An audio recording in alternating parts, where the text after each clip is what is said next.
तो पिछले दिन तक जो हम लोगों ने बात किया था वो बात किया था क्या? बात किया था इलेक्ट्रिक फील्ड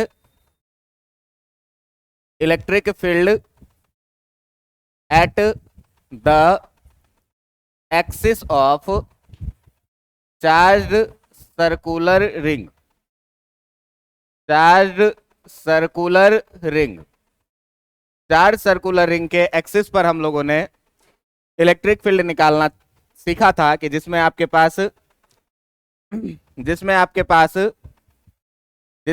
पास एक सर्कुलर रिंग था, जिस सर्कुलर रिंग का रेडियस आपको गिवन था कि सर्कुलर रिंग का जो रेडियस है ये रेडियस कितना था? r। और इस सर्कुलर रिंग पर चार्ज q यूनिफॉर्मली डिस्ट्रीब्यूटेड था। तो अगर इस रिंग के एक्सिस का बात करें तो किसी भी सर्कुलर रिंग का एक्सिस उसके सेंटर से पास करने वाला एक परपेंडिकुलर लाइन होगा जो दोनों तरफ इनफाइनाइटली एक्सटेंडेड हो सकता है। बात समझ में आ रहा है कि नहीं? यही था कि आपका एक्सिस। और इस r रेडियस के सर्कुलर रिंग के कारण इसके सेंटर O से x डिस्टेंस पर कोई एक पॉइंट था P, जिस P पॉइंट पर हम लोगों ने इलेक्ट्रिक फील्ड निकाला था। और इस P पॉइंट पर इलेक्ट्रिक फील्ड निकालने के क्रम में हम लोगों ने ये बात देखा था क्या कि एक्सिस के किसी भी जनरल पॉइंट पर जो इलेक्ट्रिक फील्ड का एक्सप्रेशन आया था आपका E इक्वल टू ये आया था कितना? K q x upon x square plus r square, और इसका पावर कितना? 3/2। इतनी बातें आपको याद होगी। मैं जब बात करने लगा था सेंटर पे, तो मैं आपको क्या बोला था कि इसी सर्कुलर रिंग के सेंटर पे जब हम लोग बात करेंगे एट सेंटर ऑफ रिंग, तो उस केस में मैं क्या बोला था कि जो x का वैल्यू है वो कितना हो जाएगा? देखिए पॉइंट P जब धीरे धीरे आप खिसकाते सेंटर पर ले आएंगे तो x का वैल्यू धीरे धीरे छोटा होता जाएगा, और जब सेंटर पे आ जाएगा तो फाइनली x कितना हो जाएगा? और इस केस में जो हम लोग E सेंटर पे निकाले थे, तो सेंटर पे आपका इलेक्ट्रिक फील्ड x का वैल्यू जैसे ही 0 डालेंगे ये पूरा का पूरा टर्म 0 से मल्टीप्लाई होगा, और जो E नेट एट सेंटर आ जाएगा ये कितना आ जाएगा? 0 आ जाएगा। और अगर मैं इसी में आपसे बात करूं तो मैं बात किया था कि if x is too much greater then radius of the circular ring, अगर r के रिस्पेक्ट में x बहुत ज्यादा बड़ा हो तो उस केस में ये रिंग, मतलब अगर हम बहुत दूर से देखें इस रिंग को तो ये रिंग कैसा दिखने लगेगा? एक पॉइंट के जैसे दिखने लगेगा। और उस केस में जो आपका इलेक्ट्रिक फील्ड का फॉर्मूला भी आया था, ये क्या आया था आपका? E इक्वल टू आया था के क्यू बाई कितना? X square. इतने बातों पर हम लोगों ने पिछले दिन तक बातें की थी। अब जरा सा ध्यान देना कि अगर x बहुत ज्यादा बड़ा हो, इतना बड़ा हो कि x इंफिनिटी टेंड कर जाए, तो अगर x इनफाइनाइट टेंड कर जाएगा तो इलेक्ट्रिक फील्ड क्या हो जाएगा? 0। तो सेंटर पर भी इलेक्ट्रिक फील्ड 0 है, P पॉइंट पर ये 0 नहीं है, इसका कुछ ना कुछ वैल्यू है। और जब हम इनफाइनाइट पे चले जा रहे हैं तब भी इलेक्ट्रिक फील्ड क्या है? 0 है। इसका मतलब कि जब सेंटर पर थे तो इलेक्ट्रिक फील्ड 0 था, इसके बाद बढ़ा है और फिर घट करके क्या हुआ है? 0 हुआ। तो कोई भी क्वांटिटी अगर पहले बढ़ा है, मान लो ये 0 से बात करें और फिर घट करके 0 होना चाहा है, इसका मतलब ये पहले बढ़ा है और फिर घटा है तब 0 हुआ है। या फिर क्या हुआ है कि पहले और घटा है और फिर बढ़ा है तो 0 हुआ है। इस कहानी का मतलब ये होता है क्या कि जब हम सेंटर से इनफाइनाइट तक का बीच का बात करें तो सेंटर पर कभी ना कभी इलेक्ट्रिक फील्ड 0 था, इनफाइनाइट पर भी 0 था। लेकिन आप अगर बीच में किसी पॉइंट P पर देख रहे हैं तो आपका इलेक्ट्रिक फील्ड 0 नहीं है, इसका कुछ ना कुछ वैल्यू आएगा। तो कुछ ना कुछ वैल्यू आएगा, इसका मतलब ये होता है क्या कि 0 से या तो बढ़ करके फिर 0 हुआ है, या तो 0 से घटने के बाद फिर से 0 हुआ। निश्चित रूप से इस बीच में कहीं ना कहीं एक पॉइंट ऐसा आएगा जहां पर इलेक्ट्रिक फील्ड का वैल्यू मैक्सिमम या जहां पर इलेक्ट्रिक फील्ड का वैल्यू मिनिमम हुआ होगा। बात समझ में आ रहा है कि नहीं? तो अब यही कहानी हमको कैलकुलेट करना है क्या कि अगर ये इलेक्ट्रिक फील्ड बढ़ के 0 हुआ है या घट के 0 हुआ है तो इलेक्ट्रिक फील्ड मैक्सिमम कहां पर हुआ होगा। बात समझ में आ रहा है कि नहीं? कि किस पॉइंट पे इलेक्ट्रिक फील्ड मैक्सिमम हुआ होगा। और इस पूरी कहानी में जो हम लोग मैथमेटिक्स यूज करने वाले हैं वो क्या मैथमेटिक्स यूज करने वाले हैं, ये चीज आप ध्यान दीजिएगा। तो थोड़ा सा हम आपके सामने में मैथमेटिक्स को इंट्रोड्यूस करेंगे और इसके बाद हम लोग कैलकुलेट करेंगे। ध्यान देना कि अगर मैं एक ग्राफ कंसीडर करूं, अगर मैं एक ग्राफ कंसीडर करूं कुछ भी y equal to f x का, ये y और x के बीच का कोई सा ग्राफ है, y equal to f x का ये कोई सा ग्राफ मैं रेंडमली प्लॉट करूंगा और रेंडमली प्लॉट करूंगा तो आप देखिए कि मान लीजिए कि ग्राफ कुछ ऐसा है। बात समझ में आ रहा है कि नहीं? आपको दिख रहा होगा कि ये ग्राफ शुरू में बढ़ा है, मैक्सिमम अटेन किया है, फिर घटा है, फिर मिनिमम अटेन किया और फिर बढ़ना शुरू हो गया। अगर मैं आपसे कहूं कि इसका मैक्सिमम पॉइंट क्या है तो आप इस ग्राफ को ऑब्जर्व करके ये बात बता सकते हैं क्या कि इसका मैक्सिमम पॉइंट ये वाला पॉइंट है, जिस पॉइंट को हम लोग मैक्सिमम पॉइंट बोल सकते। बात समझ में आ रहा है कि नहीं? अगर मैं आपसे पूछूं कि इस ग्राफ का मिनिमम पॉइंट क्या है तो आप कह सकते हैं कि इस ग्राफ का मिनिमम पॉइंट ये वाला पॉइंट है जहां पर ये सबसे लोएस्ट वैल्यू को अचीव कर रहा है। इस दोनों पॉइंट को अगर मुझे फाइंड करना हो और हमको केवल y equal to f x given हो तो हम लोग क्या करेंगे? तो आप एक बात बताओ कि अगर इस मैक्सिमम पॉइंट पे हम टेंजेंट ड्रॉ करें तो ये टेंजेंट कुछ इस तरह का होगा कि नहीं होगा? एक्स एक्सिस के पैरेलल है। अगर मैं टेंजेंट ड्रॉ करूं मिनिमम पॉइंट पे तो ये भी क्या है? एक्स एक्सिस के पैरेलल है। बातें समझ में आ रही है कि नहीं? मतलब इस दोनों ही पॉइंट का अगर हम टेंजेंट का बात करेंगे, अगर इस दोनों ही पॉइंट के हम टेंजेंट का बात करेंगे तो ये टेंजेंट आपको दिखेगा क्या कि ये टेंजेंट जो है वो एक्स एक्सिस के पैरेलल टेंजेंट है। और एक्स एक्सिस के पैरेलल किसी भी लाइन का अगर हम स्लोप का बात करें तो स्लोप क्या होता है? tan theta. अगर हम लोग स्लोप का बात करें तो इससे पहले मैंने आपको बताया है कि जो आपका स्लोप होता है ये स्लोप होता है क्या? tan theta. और इसी को हम लोग क्या लिखते हैं? dy bye.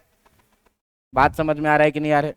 तो अगर देखिए आप मैक्सिमम पॉइंट पे या मिनिमम पॉइंट पे दोनों लाइनें जो टेंजेंट है आपका ये एक्स एक्सिस के पैरेलल है और एक्स एक्सिस के पैरेलल किसी भी लाइन के बारे में अगर हम बात करें तो आप देखिए तो कितना एंगल बना रहे हैं एक्स एक्सिस के साथ?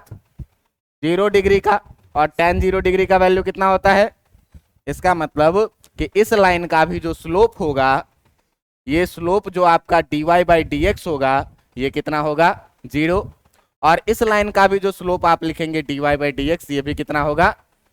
तो मैक्सिमम पॉइंट अचीव करना हो या मिनिमम पॉइंट हमको अचीव करना हो, फाइंड करना हो कि कहां पर मैक्सिमम हो रहा है और कहां पर मिनिमम हो रहा है, तो हमको सबसे पहला काम क्या करना चाहिए? dy बाई dx को 0 करना चाहिए। क्यों? कि जिस पॉइंट पे कोई भी ग्राफ मैक्सिमम हो रहा है, ये तुम लोग 12th में मैक्सिमम मिनिमम पर हो गए, मैथ्स में उसमें पढ़ाया जाए, ठीक ना? कि किसी भी पॉइंट पे अगर ग्राफ मैक्सिमम हो रहा है, कोई भी फंक्शन मैक्सिमम हो रहा है, इसका मतलब निश्चित रूप से वहां पर स्लोप क्या हो जाएगा? 0 होगा। बात समझ में आ रहा है कि नहीं? अगर मिनिमम भी हो रहा है तो निश्चित रूप से वहां पर स्लोप क्या होगा? हमारे पास कहानी क्या थी कि अपनी इलेक्ट्रिक फील्ड भी सेंटर पर जब थी तो 0 थी, तो 0 से या तो बढ़ करके फिर कभी 0 हुई होगी या तो घट करके कभी भी 0 हुई होगी। बात समझ में आ रहा है कि नहीं? इस दोनों कहानी में कभी ना कभी मैक्सिमम या कभी ना कभी मिनिमम बना होगा। बात समझ में आ रहा है कि नहीं? तो मैक्सिमम या मिनिमम निकालने के लिए अगर y equal to f x है तो हम dy बाई dx करते हैं। तो अगर अपने को इलेक्ट्रिक फील्ड y का मैक्सिमम या मिनिमम वैल्यू हम देख रहे हैं इसमें, अगर हमारे पास इलेक्ट्रिक फील्ड का मैक्सिमम वैल्यू देखना हो, अगर हमको अपने इलेक्ट्रिक फील्ड का मैक्सिमम वैल्यू देखना हो, ई मैक्सिमम या ई मिनिमम, अगर हमको ई मैक्सिमम या ई मिनिमम का वैल्यू देखना हो तो हम लोग क्या करेंगे? D by d x equal to कितना करेंगे? बात समझ में आ रहा है कि नहीं आ रहा है? बात समझ में आ रहा है कि नहीं? अब देखना कि इसमें मैथमेटिक्स के डिफरेंशिएशन के कुछ टर्म्स का हम लोग यूज करेंगे, जिसमें मैंने आपको एक बोला होगा क्या कि चैन रूल। डिफरेंशिएशन का एक रूल मैं आपको पढ़ाया होगा क्या? Chain rule. और उस चैन रूल में मैंने आपको बताया होगा क्या कि एक एग्जांपल मैं लेकर के दिखा देता हूं कि अगर आपको D by d x of x x square plus 5 का स्क्वायर और इसका पावर 7 इसको डिफरेंशिएट करना है, तो मैं आपको क्या बोला था कि इस ब्रैकेट के अंदर में जो भी टर्म आपको दिख रहा है, इस टर्म को आप क्या मान लीजिए? y मान लीजिए, कोई भी नया वेरिएबल मान लीजिए। अब नया वेरिएबल मानने से ये जो हो जाएगा d by d x of y का पावर कितना? अब इसमें अंतर इतना हो रहा है क्या कि यहां x है और यहां y है। तो मैंने आपको सिखाया था क्या कि डिफरेंशिएशन सिंपल रूल से करो, क्या पावर को पीछे लाओ, पावर में से एक माइनस करो। तो अगर पावर को पीछे लाओगे, पावर में से एक माइनस करोगे तो ये हो जाएगा। लेकिन अभी यहीं पर ये डिफरेंशिएशन खत्म नहीं हुआ था। मैंने आपको क्या बोला था कि साथ में आपको dy बाई डी एक्स से मल्टीप्लाई करना है। क्यों कि यहां जो वेरिएबल है और यहां जो वेरिएबल है ये दोनों क्या है, अलग अलग है। अब अगर इसमें हम लोग वैल्यू पुट करेंगे तो 7 इंटू वाई के जगह पर एक्स एक्स स्क्वायर प्लस 5 का स्क्वायर पुट कर सकते हैं कि नहीं कर सकते हैं, और into d by d x of, और y के जगह पर आप देखेंगे तो x x square plus 5 square डाल सकते हैं कि नहीं डाल सकते।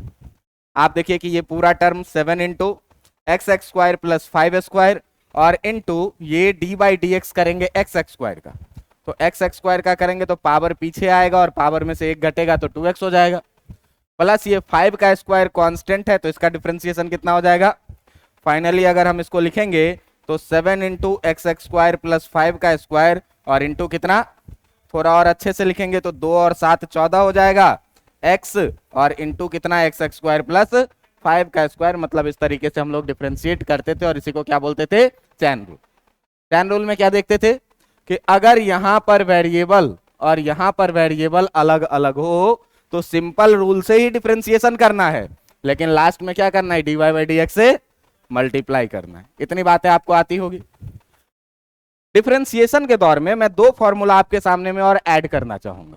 क्या, तो जैसे मान लीजिए कि दो फंक्शन रहे और मल्टीप्लाई में रहे, d by d x of u into v. मान लो कि एक रहेगा साइन एक्स और दूसरा रहेगा कुछ भी ए टू दी पावर एक्स, या ऐसे रहे आपके सामने में x x square sine x. अब देखिए कि ये एक्स एक्स स्क्वायर अलग टर्म है और साइन एक्स क्या है, अलग टर्म है, दो टर्म मल्टीप्लीकेशन में है। तो इसी में हम एक को अगर u बोल देंगे और दूसरा को अगर हम v बोल देंगे तो इसी को क्या लिखेंगे, d by d x of u into we.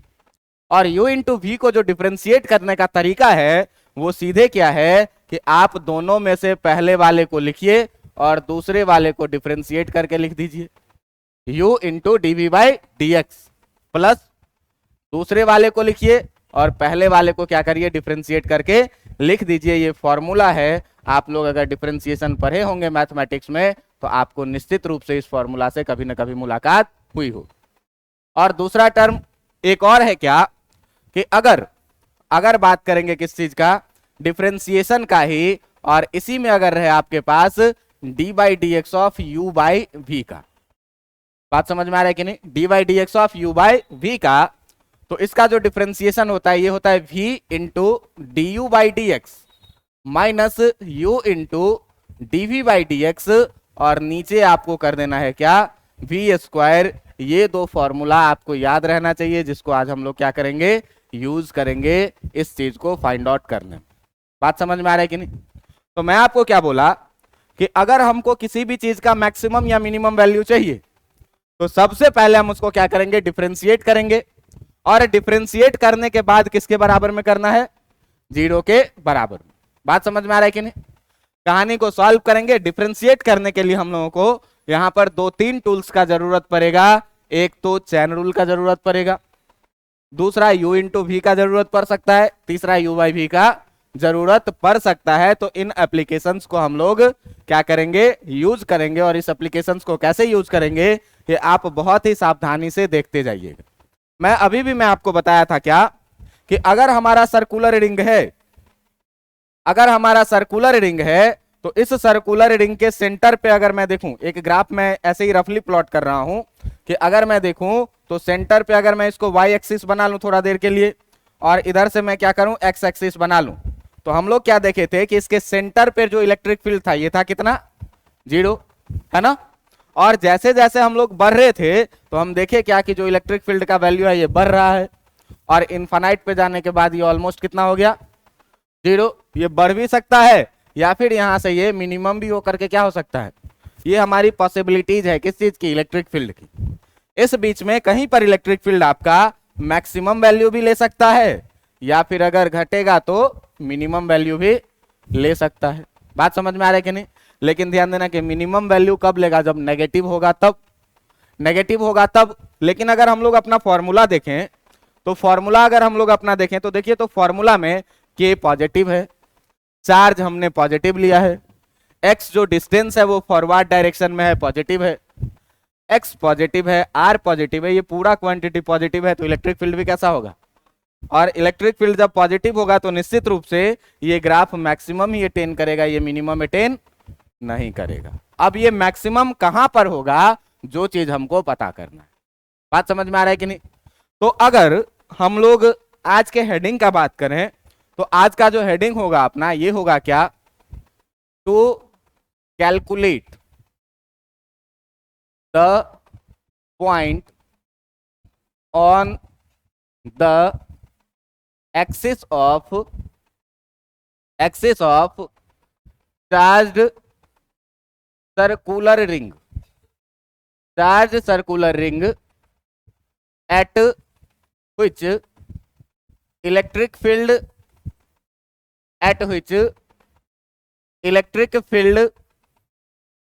attain maximum value, कि हमको वो पॉइंट कैलकुलेट करना है, देखना है एक्सिस पर जहां पर कि इलेक्ट्रिक फील्ड क्या करे, मैक्सिमम वैल्यू अटेन करे। बात समझ में आ रहा है कि नहीं?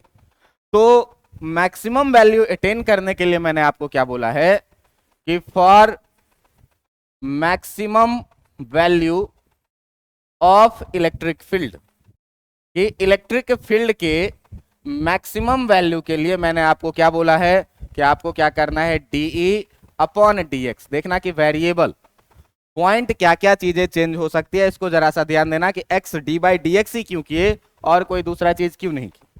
ये बताओ कि मैक्सिमम वैल्यू यहां पर x पर ही कहीं ना कहीं एक्सिस पर ही होगा, और एक्सिस पर होगा इसका मतलब मान लो कि P पॉइंट पर मैक्सिमम है, तो P पॉइंट अपना इस सेंटर से लेकर के इन्फानाइट के बीच में कहीं भी हो सकता है, और अगर हम इस P पॉइंट को लगातार चेंज करेंगे तो x का वैल्यू हमारा क्या होगा, इसका मतलब वेरिएबल क्या है, x है।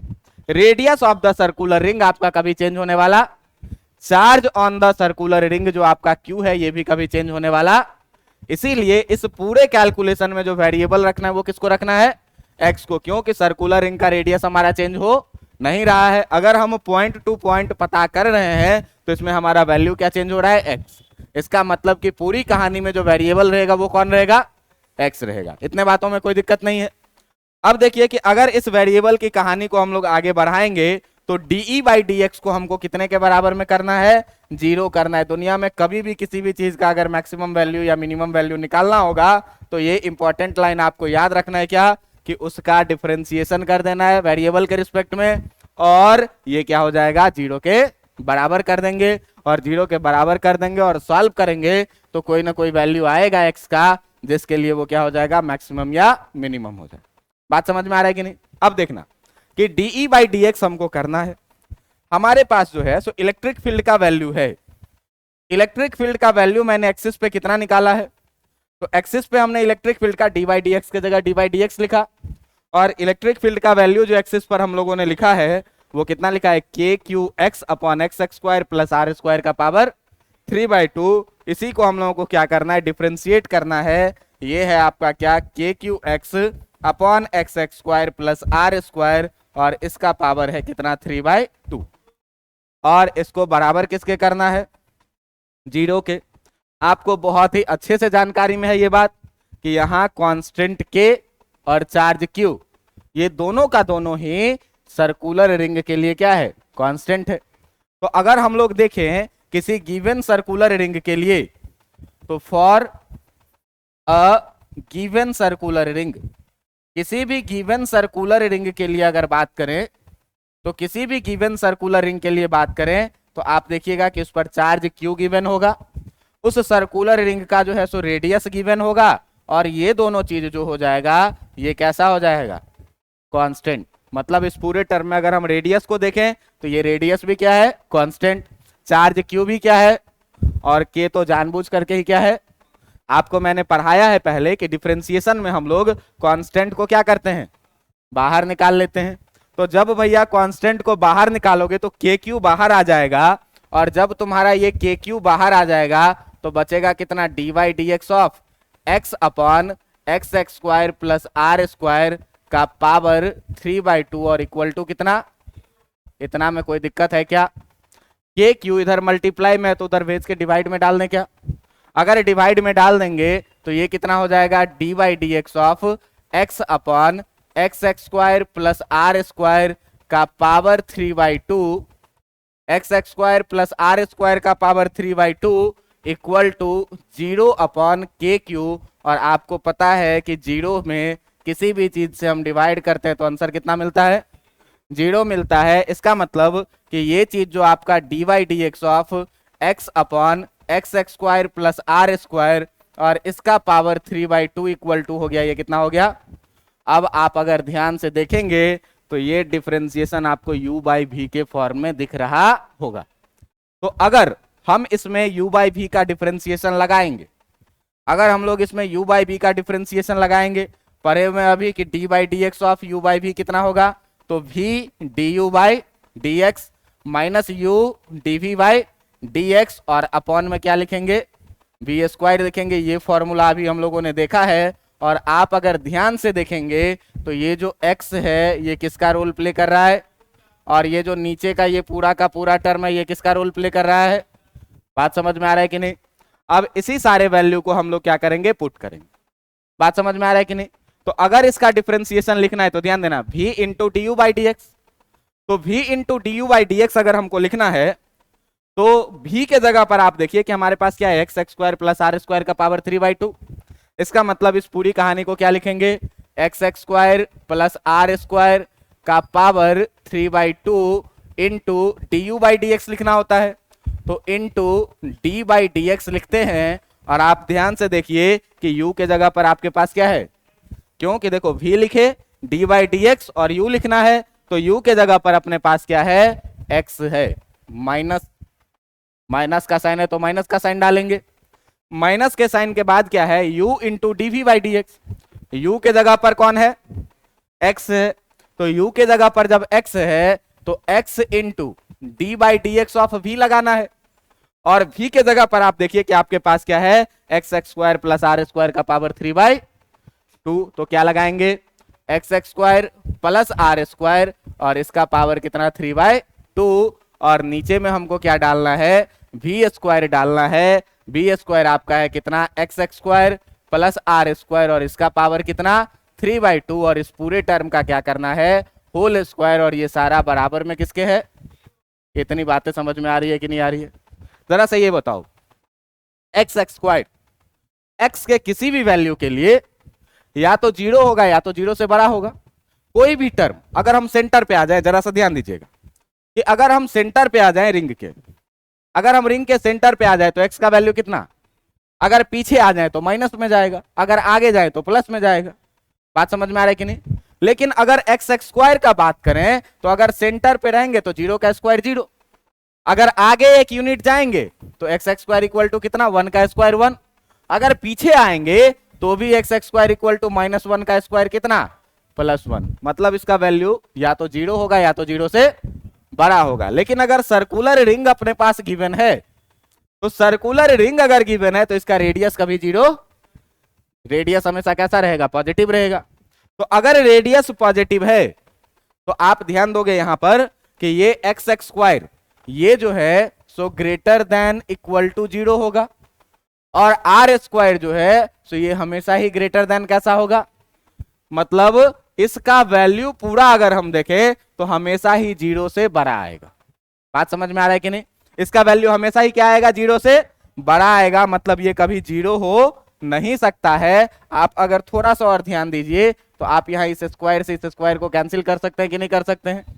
आप थोड़ा सा ध्यान दीजिए कि अब अगर इसी को हम अगला स्टेप लिखे तो x x square plus r square इसका power 3/2 into d by d x of x को कितना लिखोगे, एक्स का डिफरेंशिएशन कितना, माइनस एक्स इंटू, अब ध्यान देना कि ये वही चीज आ रहा है जिस चीज को मैंने आपको डिफरेंशिएशन में चैन रूल दिखाया है। बात समझ में आ रहा है कि नहीं?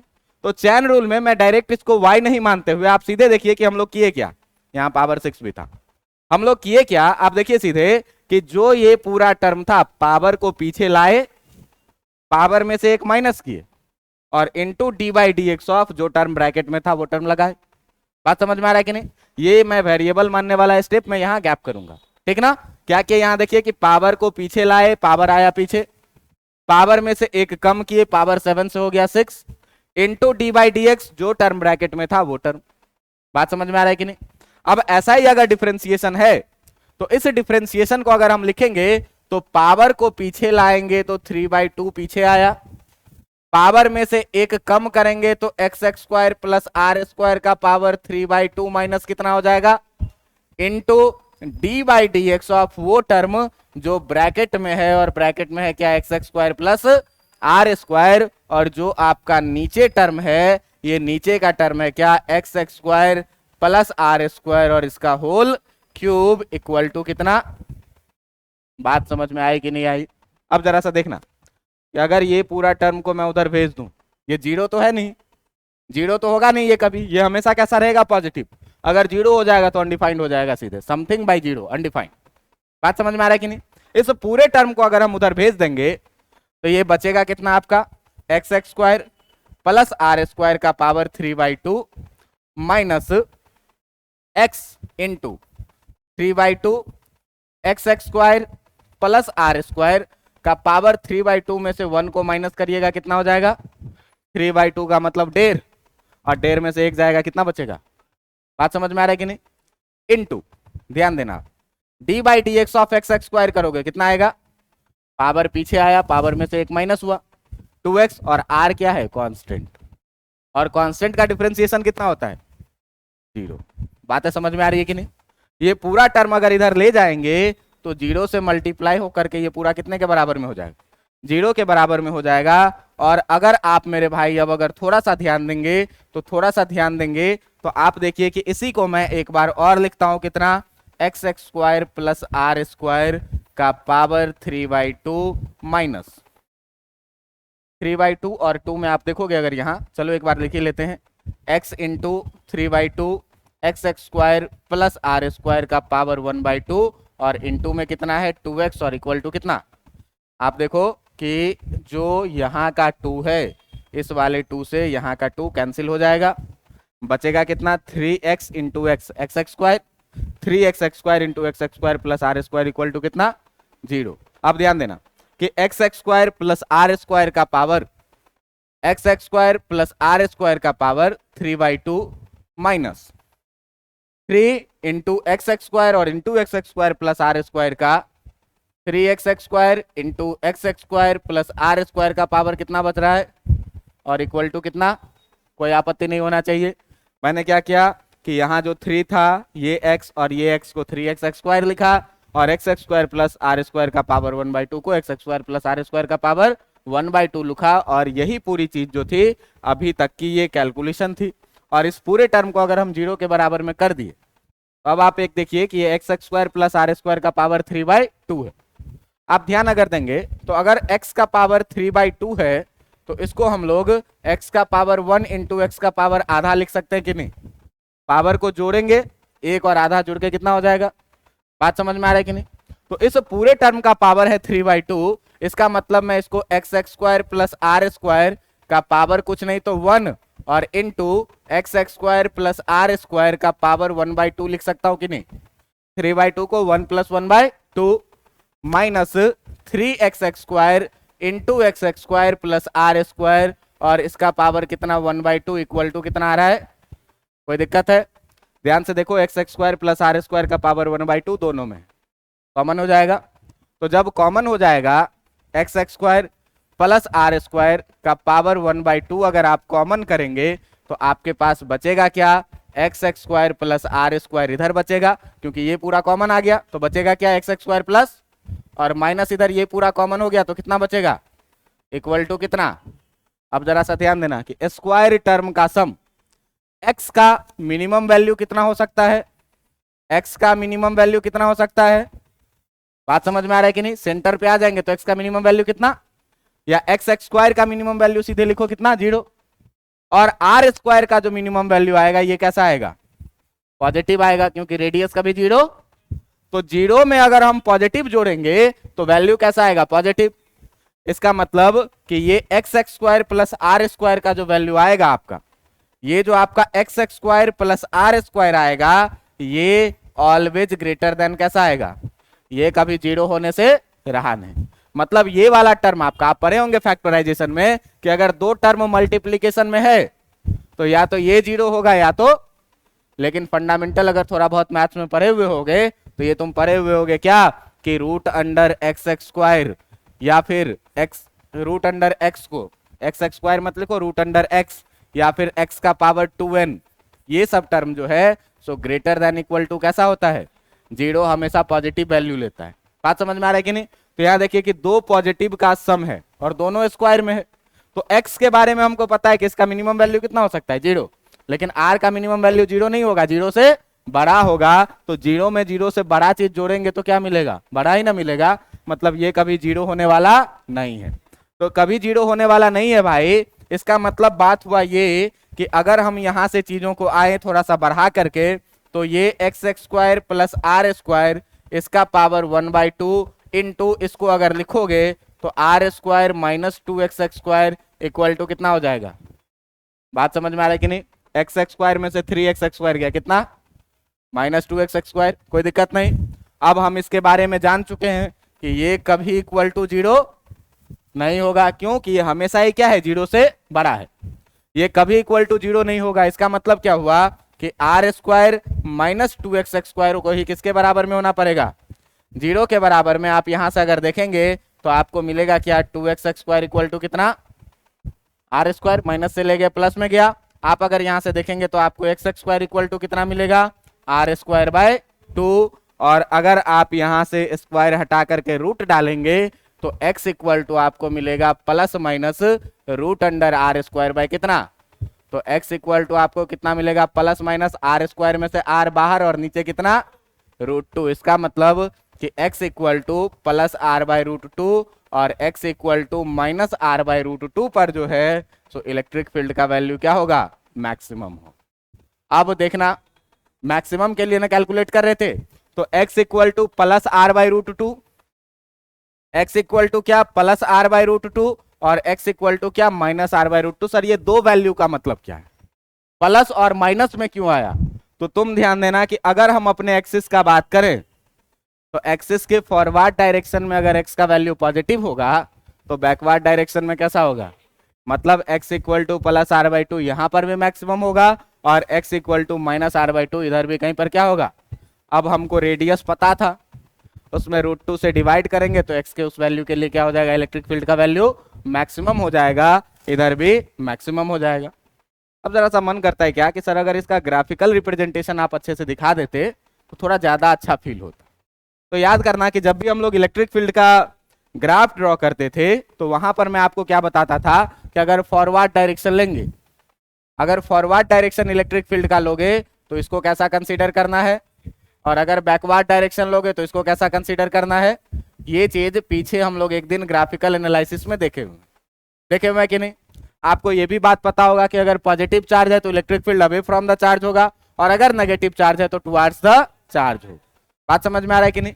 अब देखिए कि अगर यहां पर थोड़ा सा लिख दें, hence at x equal to plus r by √2 and at x equal to minus r by √2 the value of electric field, the value of electric field will maximum.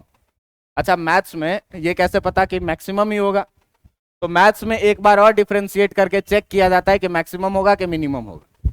हम लोग यहाँ पॉजिटिव चार्ज से देख करके सेंस से पता लिए कि वैल्यू क्या होगा, मैक्सिमम ही होगा। तो मैथ्स में हमको उतना घुसना नहीं है, बस जितना का जरूरत था उतना हम आपको बता दिए, ठीक ना। लेकिन मैथ्स में क्या किया जाता है, दोबारा इसको डिफरेंशिएट करके चेक किया जाता है कि यहाँ पर मैक्सिमम होगा कि मिनिमम होगा। अगर वैल्यू पॉजिटिव से नेगेटिव आता है तो मिनिमम होता है, और अगर वैल्यू नेगेटिव से पॉजिटिव आता है तो मैक्सिमम। तो ऐसे सोचो, कोई आदमी कर्ज से अचानक से धनवान हो गया तो कैसा चेंज हुआ, मैक्सिमम पे गया होगा ना। और अगर कोई आदमी मैक्सिमम से अचानक मिनिमम पे आ गया तो कहाँ पे डिक्रीज करेगा ना।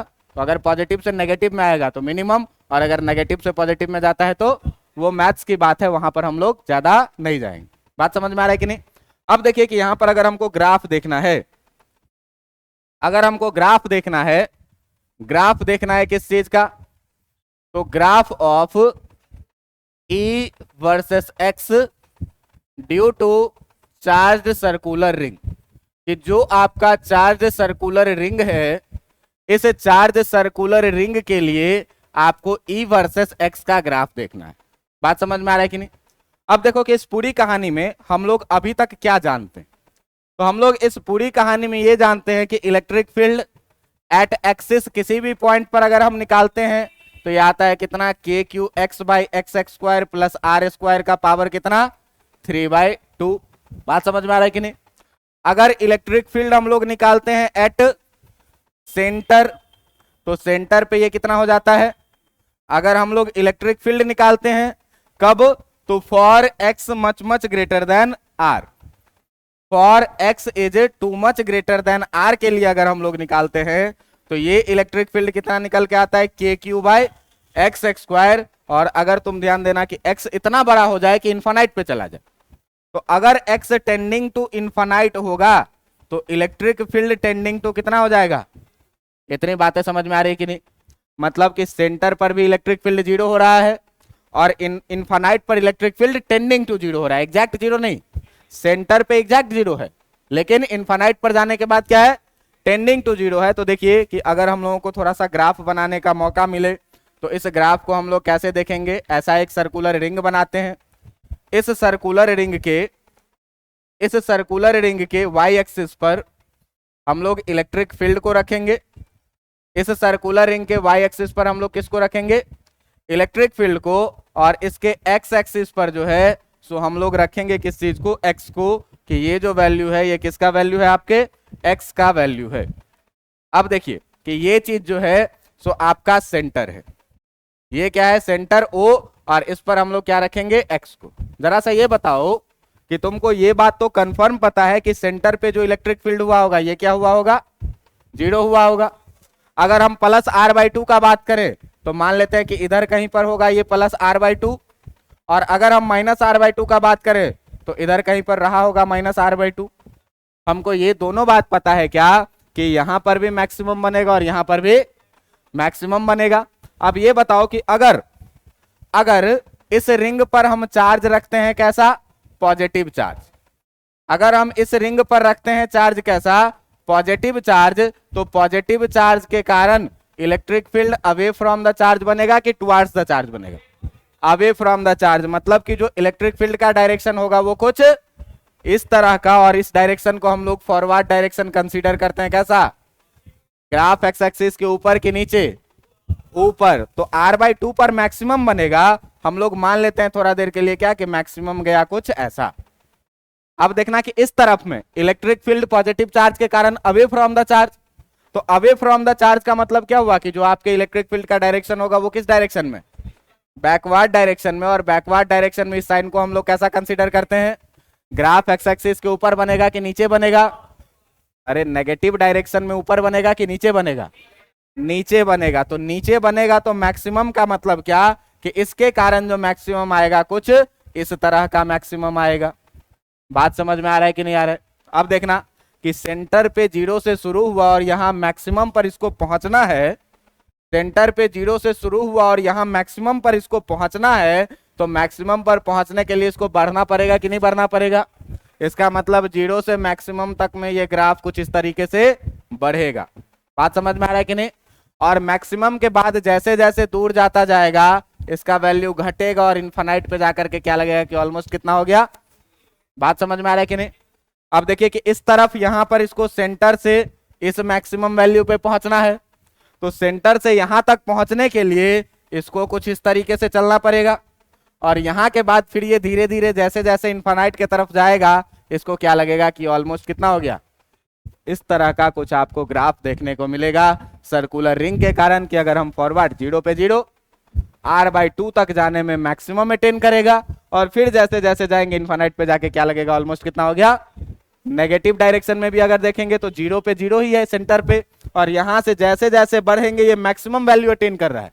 ये नहीं कह देना कि ये मिनिमम वैल्यू है, भाई नेगेटिव डायरेक्शन है इसीलिए इसको नीचे बनाया गया है।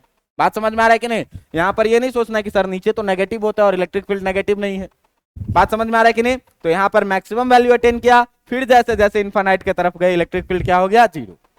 अब देखिए कि इस पूरी कहानी में अगर इस चार्ज को पॉजिटिव रिंग के अलावा हम नेगेटिव रिंग कर देते तो अगर नेगेटिव रिंग कर देते तो यहां वाला नेगेटिव हो जाता और यहां वाला, ये ग्राफ ऊपर से नीचे आ जाता और ये नीचे से।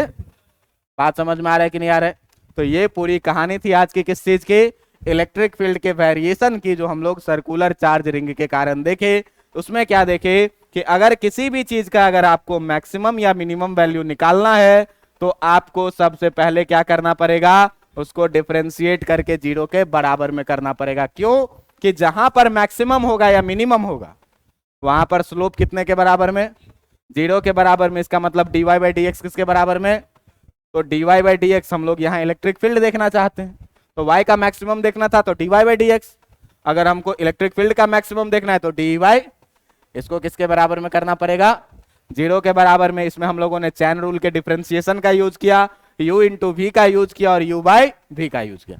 तो अब ये जो रफ स्केच किए थे, इस रफ स्केच को अब हटा दे तो कोई आपत्ति आपको नहीं होना चाहिए। ये दो फॉर्मूला आपको याद रखना है। इसके बाद हम लोग कैलकुलेशन के लिए डी बाई डी एक्स को जीरो किए, डी बाई डी एक्स को जीरो किए। कांस्टेंट बाहर है, क्यू और आर कांस्टेंट है, के भी कांस्टेंट है।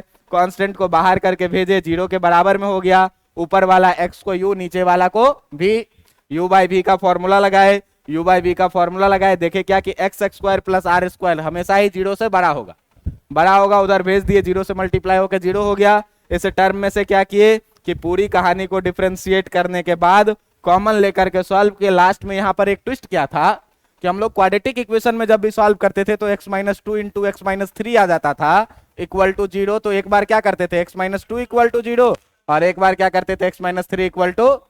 यहां भी सीन ऐसा ही क्रिएट हो गया था, ये दो टर्म का प्रोडक्ट जीरो, तो या तो ये जीरो या तो, लेकिन इस वाले को हम देखना है कि ये कभी जीरो होने वाला, इसीलिए इसको हम छोड़ दिए। बात समझ में आ रहा है कि नहीं? ये कभी जीरो होने वाला नहीं था। क्यों? कि एक्स स्क्वायर का मिनिमम वैल्यू कितना, जीरो, और आर स्क्वायर का मिनिमम वैल्यू पॉजिटिव। तो मान लो कि मेरा जो वैल्यू है वो मेरा मिनिमम वैल्यू है कितना, जीरो, और मेरा एक दोस्त है जिसका मिनिमम वैल्यू है एक कम से कम पॉजिटिव। तो अगर हम दोनों मिलेंगे तो वैल्यू जीरो रहेगा कि पॉजिटिव रहेगा? कभी जीरो होने का चांस है क्या? जीरो होने का चांस नहीं है भाई, तो ये कभी जीरो होगा। इसीलिए इसको यहां से क्या किए, छोड़ दिए लिख करके कि ये कभी जीरो के बराबर में, तो जीरो के बराबर में होगा कौन, इसको जीरो के बराबर में किए। एक्स का दो वैल्यू आया, दोनों वैल्यू पे ये मैक्सिमम अटेन करेगा। और दो वैल्यू क्यों आया, तो एक वैल्यू अगर इस डायरेक्शन में लेंगे तो दूसरा इस डायरेक्शन में लेंगे, क्योंकि एक्सिस इधर इन्फिनिटिव से लेकर के उधर इन्फिनिटिव तक है। तो एक आर बाई टू इधर होगा जो माइनस आर बाई टू, और एक आर बाई टू इधर होगा जो प्लस आर बाई टू। तो जैसे ही आपको कहे कि एक सर्कुलर रिंग है, इसका रेडियस इतना है, उस पर चार्ज कितना भी रहे, आपसे पूछे कि मैक्सिमम इलेक्ट्रिक फील्ड का वैल्यू कहां पर होगा, तो आर बाय, हमको केवल रेडियस पता होना चाहिए, इस पर चार्ज कितना है इससे कोई मतलब नहीं है। बात समझ में आ रहा है कि नहीं?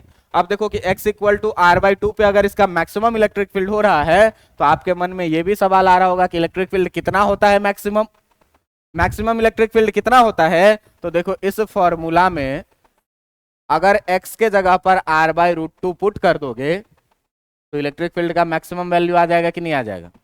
पुट करके दिखा दीजिए सर, है ना, पुट करके दिखा दीजिए। तो देखो मैं थोड़ा सा कैलकुलेट करके मैं दिखाता हूं। अगर हम लोग ई मैक्सिमम का बात करेंगे तो x इक्वल टू कितना पुट करेंगे, r बाय रूट टू, ठीक है, कोई एक मैं पुट करके दिखा दे रहा हूं। तो ई मैक्सिमम जो है तुम्हारा, ई इलेक्ट्रिक फील्ड जो है एक्सिस पर, ये कितना है तुम्हारा, k q x by x square plus r square का पावर कितना, 3 बाय एक्स के जगह पर r by root two put करोगे तो ई मैक्सिमम मिलेगा के क्यू एक्स के जगह पर कितना, r बाय रूट टू, कोई दिक्कत, r बाय रूट टू। और नीचे आप देखिए तो एक्स स्क्वायर है, एक्स स्क्वायर अगर डालिएगा तो r बाय रूट टू का होल स्क्वायर करिएगा, r का स्क्वायर आर स्क्वायर और रूट टू का स्क्वायर कितना, प्लस कितना, और इस पूरे का वैल्यू कितना, आप ध्यान से देखिए ये कितना हो गया, के, ये कितना हो गया, के क्यू आर बट्टा रूट टू, और इसको आप ऐड करिएगा तो एक आर स्क्वायर और आधा आर स्क्वायर कितना हो जाएगा, 3 बाई टू आर स्क्वायर, और इस पूरे का पावर कितना, 3 बाई टू। जरा सा इसको सॉल्व कर दो तो ई मैक्सिमम का वैल्यू तुम्हारा आ जाएगा के क्यू आर बट्टा √2 और इसको पलट के मल्टीप्लाई कर लो, या इसको ऐसे भी ऊपर ले जाओगे तो पावर को माइनस कर दो, जो करने का मन हो वो कर लो, ठीक ना। तो पावर को माइनस कर दोगे तो 3/2 का पावर माइनस करके अपना सॉल्व करके लिख लेना, कहानी कोई लेंदी नहीं है। अगर ऐसे फॉर्मूला बनाएंगे ना तो ये लेंदी फॉर्मूला बने। डायरेक्ट क्या करना है, r/√2 का कुछ ना कुछ वैल्यू आएगा, पुट करके सॉल्व कर देना इस तरीके से, बस यही आपको दिखाना। बात समझ में आ रहा है कि नहीं? इसके लिए कोई स्पेशल फॉर्मूला रटने का जरूरत नहीं है। आपको केवल याद क्या रहना चाहिए, आपको केवल याद रहना चाहिए ये चीज। अगर ये चीज याद रहता है तो सेंटर पे भी निकाल लेंगे, बहुत दूर से देखेंगे तो भी निकाल लेंगे, इनफाइनाइट पर देखेंगे तो भी निकाल लेंगे, और अगर मैक्सिमम मिनिमम निकालना है तो मैक्सिमम मिनिमम निकालने के लिए भी मैंने आपको क्या सिखाया है कि d/dx को 0 कर दीजिए और सॉल्व करने आपको आता होगा। सॉल्व कर देंगे तो पूरी कहानी निकल करके आपकी आ जाएगी सामने में। इस पूरी कहानी का ग्राफ भी आपके सामने में। मैं उम्मीद करूं कि आपको ये पूरी कहानी समझ में आई होगी। तो बोर्ड एग्जाम के लिए ये सब कहानी नहीं है, इसीलिए थोड़ा बहुत पढ़े, बारीकी से चीजें समझ में आएगी। इलेक्ट्रिक फील्ड का एनालिटिकल कॉन्सेप्ट को हम लोग यहाँ पर करेंगे समाप्त। बात समझ में आ रहा है? अब देखो कि इलेक्ट्रिक फील्ड केवल निकालना सीखें, अभी इलेक्ट्रिक फील्ड का फील नहीं आया है हम। तो जब भी फिजिक्स में कोई चीज इमेजिनरी दिखने लगता है, अब यहाँ पर चार्ज है और हम कर रहे हैं हवा में, यहाँ पर कहीं इलेक्ट्रिक फील्ड है सर, दिख नहीं रहा है। इलेक्ट्रिक फील्ड दिख, तो इसको फील करके स्टडी को आसान बनाने के लिए फिजिक्स कोई ना कोई इमेजिनरी कॉन्सेप्ट देता है, और यहां पर उस इमेजिनरी कॉन्सेप्ट का नाम है क्या, इलेक्ट्रिक फील्ड लाइंस।